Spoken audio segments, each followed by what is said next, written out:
नया वीडियो। चलिए स्टार्ट करते हैं। मैनिफेस्टो कह रहा है कि वो माताओं बहनों का सोने का हिसाब करेंगे, उसकी जड़ती करेंगे, जानकारी लेंगे और फिर उस संपत्ति को बांट देंगे। नमस्कार, मैं हूं प्रवीण गौतम।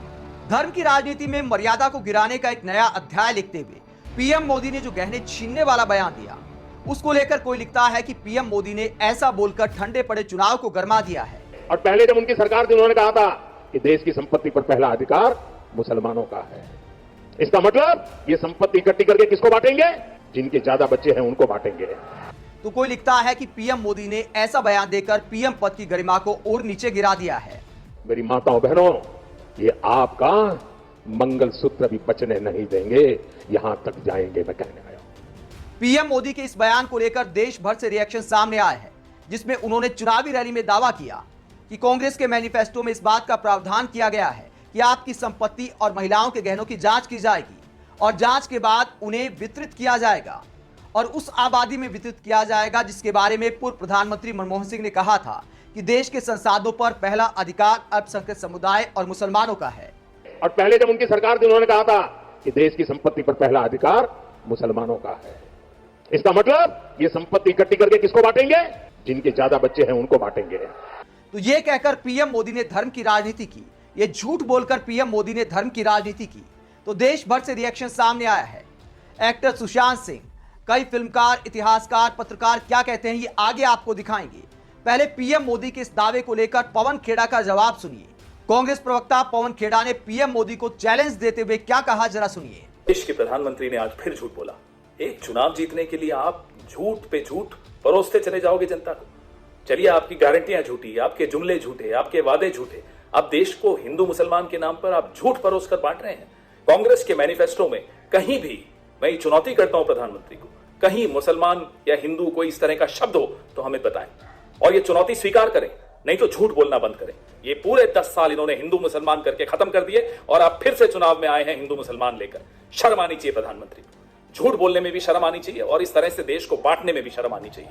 और मैं फिर से चुनौती देता हूं, हमारा मैनिफेस्टो, प्रधानमंत्री जी आपको धन्यवाद, आपके ये झूठ की वजह से लोग हमारा मैनिफेस्टो पढ़ रहे हैं और आपके झूठ को भी वो उसी में ढूंढ रहे हैं कि कहां लिखा हुआ है हिंदू, कहां लिखा हुआ है मुसलमान। इस तरह के शब्द हमारे मैनिफेस्टो में नहीं है। ये आपके इस हल्की मानसिकता में ये शब्द होते हैं। इस तरह के जो बंटवारे की बात होती है वो आपके दिमाग में होती है, आपके जहन में होती है। हमारे न मैनिफेस्टो में है, न हमारे संविधान में है, न हमारे दिमाग में है, न इस समाज में है।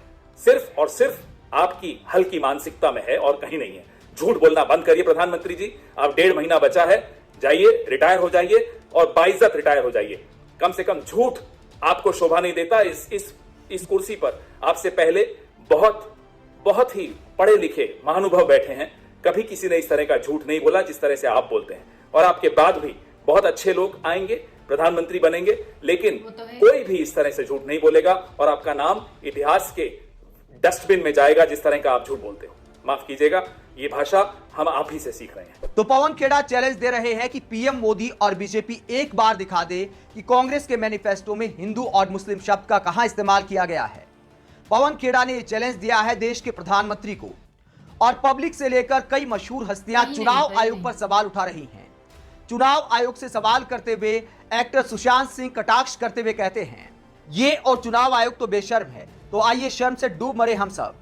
वहीं फिल्मकार राकेश शर्मा ने चुनाव आयोग को उनकी वेबसाइट पर लिखा मॉडल कोड ऑफ कंडक्ट दिखाते हुए कहा, चुनाव आयोग धिक्कार है, जाकर अपनी खुद की वेबसाइट देखो जहां तुम्हारे मॉडल कोड ऑफ कंडक्ट में साफ लिखा है कि ना तो धर्म के आधार पर वोट मांगे जा सकते हैं और ना ही सांप्रदायिक द्वेष बढ़ाकर नफरत की आग को सुलगाया जा सकता है।